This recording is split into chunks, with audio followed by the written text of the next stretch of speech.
नमस्कार, कोटपुतली एजुकेशन में आपका हार्दिक स्वागत है। मैं पंकज शेरावत उपस्थित हूं आपके सामने महत्वपूर्ण जानकारी लेकर। जी हां, प्रदेश के सरकारी कॉलेज, राजस्थान के सरकारी कॉलेज, जहां पे एमए, एमएससी, एमकॉम एडमिशन की बात यहां पर हम कर रहे हैं।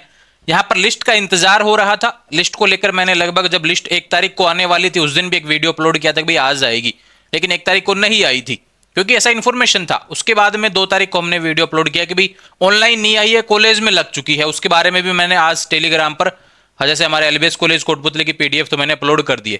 बाकी कॉलेजों की अपने अपने कॉलेज की वेबसाइट या फिर एक तरीके से कहूं कि अपने अपने कॉलेज से देख सकते हैं। लेकिन अब जो तीसरा ऑप्शन आपके पास में है कि आप घर बैठे भी लिस्ट देख सकते हैं। कैसे देखनी है इसके बारे में हम बात करें। खुद का नाम कैसे देख सकते हैं, ऑनलाइन अपडेट भी आ चुका है कंप्लीट डिटेल्स के साथ में। अब वीडियो आपको देखने को मिल रहा है जिसमें आप जितने भी सवाल आपके पिछले कल और परसों वाले वीडियो पर देखने को मिले उनको भी शामिल कर लिया गया है। ध्यान रहे, प्रदेश के सरकारी कॉलेज जिसमें रेगुलर एमए, एमएससी, एमकॉम के एडमिशन के फॉर्म भरे गए, लगभग 30 से 40 दिन तक फॉर्म भरे गए। डेट बढ़ी एक बार तो यहाँ पर 25 तारीख लास्ट डेट थी। लिस्ट आने वाली थी 1 तारीख को, यह लिस्ट 2 तारीख को देखने को मिली कॉलेजों में और 3 तारीख को वेबसाइट पर देखने को मिल रही है। तो बात करते हैं उससे रिलेटेड और बाकी जो सवाल हैं आपके डॉक्यूमेंट्स को लेकर भी अपडेट करूंगा मैं। एक ध्यान रखे, थोड़ा सा माइक का एक चेक कर लेना भैया ना कि इस बार थोड़ा चेंज किया माइक, तो वॉइस ठीक है क्या, ये सारी चीजें बता देना मेरे को ना, कोई भी दिक्कत हो तो बता दिया करो। बात करते हैं भैया कि फर्स्ट लिस्ट जो है मैन और वेटिंग यहां पर जारी हो गई है। अब सवाल आता है कि भैया ये पहले आपको बता दूं कि लिस्ट कैसे देखनी है, सीधे चलते हैं वेबसाइट पर है ना। लिस्ट कैसे देखनी है इसके बारे में बात करेंगे और वेटिंग वाले मेन वालों क्या करना है और उसके बाद में डॉक्यूमेंट्स क्या है एक बार फिर से आपको यहां पर डिटेल से समझा देता हूं, तो दिक्कत नहीं होगी। चलो भैया वेबसाइट पे चलते हैं। ये रहा, डिस्क्रिप्शन में एक लिंक आपको अवेलेबल करवा दिया है पहले ही है ना। उस लिंक पे जब आप टैप करेंगे तो डायरेक्ट आपको ये पेज देखने को मिलेगा। कल तक जब आप यहां पर साइट पर थे तब आपको केवल ये चीजें देखने को मिल रही थी।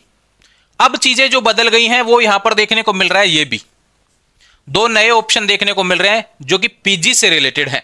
स्नातकोत्तर पूर्वार्ध, पीजी प्रीवियस, मेरिट तलाशें, बधाई पत्र निकालने की बात हो रही है। वेरिफिकेशन परफॉर्मा प्रिंट, यानी जो डॉक्यूमेंट्स वेरिफिकेशन के लिए जो पेज निकाल के लेके जाना है वो यहां से निकलेगा भैया, और उसके जमा करवाने के बाद में आपकी फीस जमा होगी, जो ऑनलाइन जमा होगी वो यहां से होगी। अब आप घर बैठे लिस्ट कैसे देख सकते हैं, डिस्क्रिप्शन में लिंक है, उस पर टैप करेंगे वो तो ये पेज खुलेगा। इस पर जब क्लिक करेंगे, यहां पर जब क्लिक करते हैं आप तो यहां पे आपके सामने ऑप्शन आएगा वेबसाइट का, और वेबसाइट वाले में एप्लीकेशन नंबर और डीओबी आपसे यहां पर मांगेगा। ये ध्यान रखिए, एप्लीकेशन नंबर और डीओबी आपसे मांगेगा, और जब वह आप लगा देंगे तो आपके सामने एक पेज खुलेगा जिसका कॉलेज में एडमिशन होगा, जिसका मेन लिस्ट और वेटिंग लिस्ट में नाम आएगा, केवल उसी के लिए पेज खुलेगा। उसमें क्या लिखा आएगा, बधाई हो आपका मेन लिस्ट में नाम है, बधाई हो आपका वेटिंग लिस्ट में नाम है। तो जिसका जिस भी लिस्ट में नाम आए, मेन में आए चाहे वेटिंग में, आपको डॉक्यूमेंट्स और फीस जमा करवाने हैं। ध्यान रखिए, ये विशेष ध्यान रखना।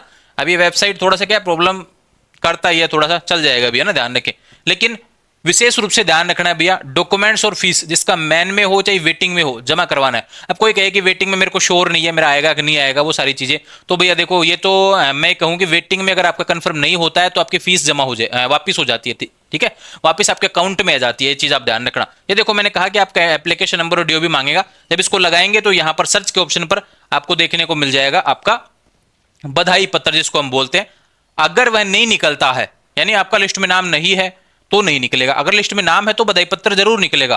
अगर आपने लिस्ट देख ली, ऑनलाइन चेक कर लिया, मैसेज आ गया, जो भी चीजें, और तो ध्यान रखें आप बधाई पत्र निकलवाना। बधाई पत्र ना निकले तो अपने कॉलेज जाना, बोलना कि भी मेरा बधाई पत्र नहीं निकल रहा, मैं जो लिस्ट देख के आया हूं उसमें मेरा नाम है। अगर ये चीज आपके साथ हो रही है तो बिल्कुल कॉलेज विजिट करेंगे। बाकी जिसका नाम होगा उसका बधाई पत्र 100% निकलेगा, ध्यान रखें। उस बधाई पत्र में आपकी फीस भी दी हुई होती है। पहले ही पेज पे नीचे की साइड जब देखेंगे तो उसमें फीस भी दिखी होती है, भाई इतनी फीस आपको जमा करवानी है। लेकिन उस फीस से पहले आपको डॉक्यूमेंट्स जमा करवाने, चीज आप ध्यान रखना। और वेरिफिकेशन की डेट्स की तरफ चलते हैं। ये तो आपने शेड्यूल देख लिया होगा सारी चीजें। अब देखो, अब बात करते हैं कि भैया यहां पर मेन और वेटिंग जिसका भी नाम है उसको क्या करवाना है, डॉक्यूमेंट्स, वेरिफिकेशन और फीस। डॉक्यूमेंट्स की लास्ट डेट क्या है, देखो बढ़ेगी नहीं बढ़ेगी वो बात अलग है, लेकिन अभी जो है वो बता रहा हूं 5 अक्टूबर। फीस की क्या है भैया, 7 अक्टूबर। पहले फीस पहले डॉक्यूमेंट्स जमा होंगे कॉलेज में जाके, ध्यान रखना। 5 अक्टूबर इसकी लास्ट डेट होने वाली है, 2 ही दिन का समय आपको मिल रहा है अभी है ना। 5 अक्टूबर इसकी लास्ट डेट होने वाली, लेकिन आपको तो मात्र 10 मिनट का काम है। चाहे 2 दिन की डेट हो, चाहे ध्यान है कितने भी दिन की डेट हो, आपको तो 5 अक्टूबर तक जमा करवा दो। क्यों, जब आपका नंबर यहाँ पर अच्छे तरीके से आ रहा है तो क्यों डिले करना। खुद पॉसिबल नहीं हो पा रहे कॉलेज जाने में, तो फैमिली को भेज दो, किसी को भेज दो, डॉक्यूमेंट्स भेजने की आवश्यकता है। ठीक है, ये बात हो गई। डॉक्यूमेंट्स क्या क्या चाहिए इसके बारे में बात करेंगे। जब डॉक्यूमेंट्स जमा करवा देंगे उसके बाद फीस जमा करवानी है, उसकी लास्ट डेट 7 अक्टूबर है। अगर ये डेट बढ़ी वगैरह जो भी नोटिस आएगा तो मैं आपको यहाँ पर सूचना कर दूंगा। ठीक है भाई, ये बात होगी इससे रिलेटेड। वेटिंग वाले क्या करना है भाई, वेटिंग वालों को भी जमा करवाना है, बिल्कुल यस, वेटिंग वालों को भी जमा करवाना है। अगर आपको लगता है कि भाई मैं वेटिंग से मुझे चाहिए एडमिशन, देखो मैं कहता हूं कि वेटिंग वालों को जमा करवाना चाहिए, जिसका नहीं आएगा उसको तो फीस वापस मिल रही है, ये चीज भी आप ध्यान रखें। लेकिन एक चीज विशेष रूप से ध्यान रखना, वेटिंग वाले विद्यार्थी क्या सोचते हैं कि यार मेरा वेटिंग में पता नहीं आएगा कि नहीं आएगा, मैं जमा कराऊं नहीं जमा कराऊं, तो उसके लिए मैं चीज बताता हूं। एक विद्यार्थी क्या है कि 3-3 सब्जेक्ट से फॉर्म लगाता है, किसी ने जूलॉजी में लगाया था, किसी ने बॉटनी में लगाया, किसी ने केमिस्ट्री में लगाया। अब उसका सपोज दैट 2 लिस्ट में नंबर आ गया, दोनों में मेन में आ गया हो, तो वो तो भरेगा, तो एक जगह की फीस है ना, उसको लगता है कि भाई हाँ मेन में आ गया तो मैं कर देता हूं। ठीक है, अब सपोज दैट किसी का मेन और एक में वेटिंग आ गया, तो भी वह दोनों की जगह फीस जमा कर, दोनों की फीस जमा करवा सकता है, ध्यान रखिए, कोई दिक्कत नहीं है। अब जिसमें भी कंफर्म हो उसका, उसमें एडमिशन ले लेगा। दोनों में ही वेटिंग में आया तो भैया दोनों में भी जमा करवा सकते हैं, कोई दिक्कत नहीं, डॉक्यूमेंट्स और फीस। जिसमें कंफर्म हो उसमें एडमिशन ले लेना, और जिसमें नहीं हो तो फीस आपकी रिटर्न हो जाएगी। ये बातें इससे रिलेटेड, फीस को लेकर बिल्कुल भी कंफ्यूज होने की आवश्यकता नहीं है, ये ध्यान रखिए। ठीक है, विशेष बात इससे रिलेटेड थी जो मैंने बताई है, क्योंकि सबसे ज्यादा सवाल यही आता है कि भाई मैंने 2 पे लगाया था, 3 पे लगाया था फॉर्म में, दोनों में नंबर आ गया, एक में वेटिंग में, एक में मेन है में। ये बहुत से सवाल हैं जो आपको कंफ्यूज करते हैं। ठीक है, वो सारे सवालों के जवाब मैंने पहले भी देखे, और पिछले 2-3 साल से जब से मैं इस प्रोसेस को देख रहा हूँ तब तक यही सवाल रहते हैं, तो मुझे पता है किसका क्या जवाब देना है। ठीक है, घर बैठे लिस्ट कैसे देख सकते हैं, इससे रिलेटेड बात होगी। चलो डॉक्यूमेंट्स की तरफ चलते हैं भैया, शुरू पे चलते हैं ना। बधाई पत्र मैंने कल वाले वीडियो में भी बता दिया था, फिर से आपको बता रहा हूं। बधाई पत्र जो परफॉर्मा आप निकालेंगे वेबसाइट के माध्यम से, जो मतलब एक तरीके से मित्र के माध्यम से भी आप निकाल सकते हैं, वो बधाई पत्र हो गया। एक फॉर्म चाहिएगा भैया, फॉर्म कौन सा, जो फॉर्म आपने भरा है ना उसका प्रिंट आपके पास अवेलेबल है, वो फॉर्म आपको चाहिए भैया, उसका प्रिंट आपको चाहिएगा, उसकी एक फोटोकॉपी खुद के पास भी रख लेना, और एक क्या नाम है यहां पर इसमें जमा करवानी है। ठीक है भैया, एक हो गया टीसी और सीसी। अब आप कहेंगे टीसी और सीसी कैसे, तो जिस कॉलेज, अगर आप उस कॉलेज में पढ़ रहे थे, ग्रेजुएशन भी उसी में कर रहे थे और पीजी भी उसी से कर रहे हैं, तो आपको टीसी की आवश्यकता नहीं पड़ेगी। ठीक है, कॉलेज में जाएंगे तो आप कह देना कि मैं यहीं पढ़ रहा था, तो साइन कर देंगे, ठीक है भाई चेक कर देंगे आप यहीं पढ़ रहे थे, कोई दिक्कत नहीं है। लेकिन दूसरी चीज ध्यान रखें, अगर आप दूसरे कॉलेज से किसी दूसरे कॉलेज में पीजी करना चाहते हैं, यानी यूजी कहीं किया है, पीजी कहीं से कर रहे हैं, तो आपको टीसी की आवश्यकता पड़ेगी। ये चीज आप लेके जाना, टीसी ओरिजिनल लगती है, ये फोटोकॉपी नहीं लगती। ठीक है, टीसी और सीसी ओरिजिनल लगते हैं भैया, ये भी विशेष रूप से ध्यान रखना।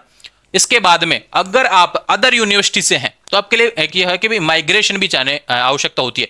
सपोज दैट ग्रेजुएशन सिखाउटी से किया है, मत्स्य से किया है, एमजीएसयू से किया है, कहीं से भी किया हो पूरे राजस्थान में, चाहे दिल्ली से किया हो, कोई दिक्कत नहीं है। लेकिन पीजी अगर आप यहाँ पे कर रहे हैं गवर्नमेंट कॉलेजों से राजस्थान के, तो आपको माइग्रेशन की आवश्यकता पड़ेगी, लेकिन इसके लिए समय मिल जाता है। ऐसा नहीं है कि अभी माइग्रेशन नहीं है तो मैं डॉक्यूमेंट्स वेरिफिकेशन नहीं करवाऊं भाई, नहीं ऐसा नहीं करना। ठीक है, डॉक्यूमेंट्स वेरिफिकेशन करवाने जाना है, कोई भी डॉक्यूमेंट्स आपके पास एक भी कम हो तो भी आप डॉक्यूमेंट्स वेरिफिकेशन करवाना, वहां पे हो जाएगा वेरिफिकेशन, फीस भी जमा करवानी है, बाकी चीजों को जमा करवाने के लिए समय मिल जाएगा। लेकिन ऐसा नहीं है कि बिना जाए आप सोचे कि भाई अपने को तो समय मिल रहा है, ऐसा नहीं होगा, बाकी चीजें जमा करवानी पड़ेगी, जो चीज कम है वो बाद में उसके लिए समय मिल जाएगा। ठीक है, ये बात होगी इससे रिलेटेड। टीसीसीसी हो गया, माइग्रेशन हो गया, एक 10th की मार्कशीट, 12th की मार्कशीट, फर्स्ट सेकंड और थर्ड ईयर की मार्कशीट ओरिजिनल आपके पास अवेलेबल है तो ओरिजिनल लगाओ, फोटोकॉपी अवेलेबल है तो फोटोकॉपी लगाओ। ठीक है, बाकी वेरिफिकेशन जब करते हैं तो ओरिजिनल भी मांगते हैं, फोटोकॉपी भी मांगते हैं। और इन वाले डॉक्यूमेंट्स पर 10th 12th 11 first second third, जो first year second year third की मार्कशीट है, इन पे खुद के साइन भी कर देना भैया। ठीक है, और बधाई पत्र पे खुद का ऑप्शन आएगा अंदर साइन करने का, उस पे करना। टीसीसीसी पे किसी के साइन की आवश्यकता नहीं है, टीसीसीसी डायरेक्ट लगानी है। 10th 12th first second third हो गया। ठीक है, उसके बाद में आपका चाहिए जिस भी जाति से आप हैं, सपोज दैट कोई विद्यार्थी, जाति की बात करूं तो यहां पर SC ST OBC EWS वगैरह से हैं तो आप अपने प्रमाण पत्र लगाएंगे। अब कोई कहे कि मैं जनरल से हूं तो भैया जनरल वालों का जाति वगैरह नहीं बढ़ता। ठीक है, ये बात होगी इससे रिलेटेड। मूल निवास की बात करें, मूल निवास तो भैया मूल निवास आपके पास अवेलेबल है तो लगा दो, नहीं है तो कोई दिक्कत नहीं, उसकी जगह आधार कार्ड लगा देना। ठीक है, एड्रेस उसमें भी होता है। ये बात होगी इससे रिलेटेड। एक होता है बोनस प्रमाण पत्र, है ना। बोनस प्रमाण पत्र क्या होता है, अगर आपने फॉर्म भरते समय बोला था ना कि मेरे पास कोई सर्टिफिकेट ऐसा है, NSS स्काउट NCC, अगर फॉर्म में बोला है तो आपको यहां पर ओरिजिनल अब दिखाना पड़ेगा वो। ठीक है, वो ओरिजिनल आपको दिखाना पड़ेगा यहां पर, और वो चाहिएगा भैया बोनस प्रमाण। जिसके पास नहीं है, जिसने नहीं बोला था मैं फॉर्म में, उसमें ऑप्शन आता है फॉर्म भरते हैं तो भाई आपके पास NCC है क्या, NSS है क्या, कोई स्काउट का है क्या, ब्लड डोनेट का है, जो भी सर्टिफिकेट आपने वहां पे चूज किया था उसमें, तो वो चीज आपको यहां पर दिखानी पड़ेगी। नहीं है तो कोई दिक्कत नहीं है, मतलब कि उसमें चूज भी नहीं किया होगा। अगर आपने वहां पे ओके किया था तो यहाँ पर आपको दिखाना पड़ेगा वेरिफिकेशन में। तो ये चीजें थी जो आपके डॉक्यूमेंट से रिलेटेड है। इसके अलावा कोई भी डॉक्यूमेंट ऐसा नहीं चाहिए जिसके कारण आपका वेरिफिकेशन रुके, ठीक है। अगर इसमें से भी कोई चीज आपके पास नहीं है तो भी आप वेरिफिकेशन करवा देना भैया, ठीक है।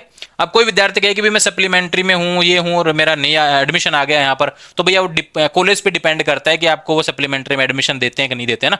बाकी देंगे तो उनकी समस्या हो जाती है, क्योंकि आप बिना पास के आप एडमिशन नहीं दे सकते, वेटिंग वाले सवाल कर देते हैं ऐसे बहुत सारे, है ना, ठीक है।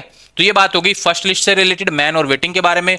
वेटिंग वाले क्या करने हैं, घर बैठे लिस्ट देखनी है, डॉक्यूमेंट्स प्रोसेस हो गया, फीस की मैंने बता दी भैया, ऑनलाइन फीस जमा करवानी है, कितनी क्या रहेगी वो आपके बधाई पत्र में देखने को मिल जाती है।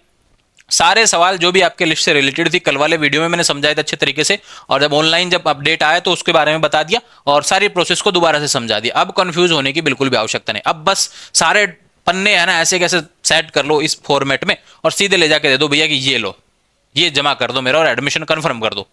एडमिशन नहीं होगा, किसी का वेटिंग में हो विद्यार्थी तो, और किसी का कंफर्म नहीं होता है तो उसको फीस रिटर्न हो जाती है। परेशान होने की बिल्कुल भी आवश्यकता नहीं है, सोच समझ कर। और फिर भी कुछ लगता है कि यार मुझे फिर भी अभी कुछ सवाल बने हुए हैं कि एडमिशन को लेकर, तो भैया एक चीज बता देता हूँ, थोड़ा सा इंस्टाग्राम पर देरी से रिप्लाई मिलने लगा है पिछले कुछ दिनों से, क्योंकि वर्कलोड बहुत ज्यादा हो चुका है ना, ठीक है। क्योंकि अभी मैं थोड़ा सा व्यस्त चल रहा हूँ, आने वाले समय में चैनल पर कुछ नई चीजें कर रहे हैं तो उसमें थोड़ा सा मैं व्यस्त हूँ।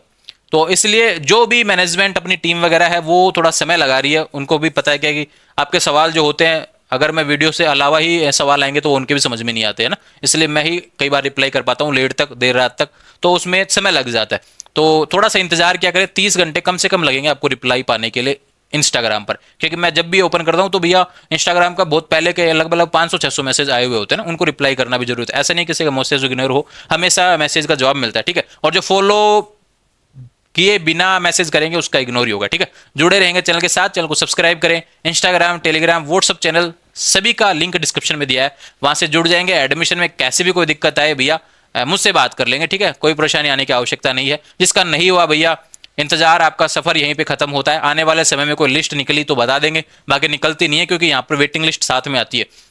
60, 40, 50 सीटें जो भी अपने अपने कॉलेजों में हिसाब से, किसी में 20 सीटें होती हैं, किसी में 60 सीटें होती हैं सब्जेक्ट वाइज। तो भाई उसमें क्या है, फॉर्म भी बहुत ज्यादा लगे हैं। कुछ कॉलेजों में कुछ सब्जेक्ट की सीटें भी खाली हो सकती हैं, तो उसके लिए फॉर्म बाद में अलग से आएगा, ठीक है। वो बाद की बात है कौन से सब्जेक्ट पे खाली रहती हैं। सपोज दैट एमकॉम में खाली रह जाए, सपोज दैट इकोनॉमिक्स में रह जाए खाली, तो डिपेंड करता है कि सब्जेक्ट में कौन से में खाली रही हैं। वो बाद में नोटिस आएगा तो मैं समझा दूंगा, ठीक है। तो अपडेट्स थी चैनल से रिलेटेड, जितनी भी जानकारी थी आपको राज्य सरकारी कॉलेज पीजी से रिलेटेड बता दिया। आने वाले समय में जो भी अपडेट रहेंगे चैनल पर मिलती रहे, इसके लिए सब्सक्राइब करें। अपने सवाल पाने के लिए इंस्टाग्राम से जुड़ जाइए। Thank you.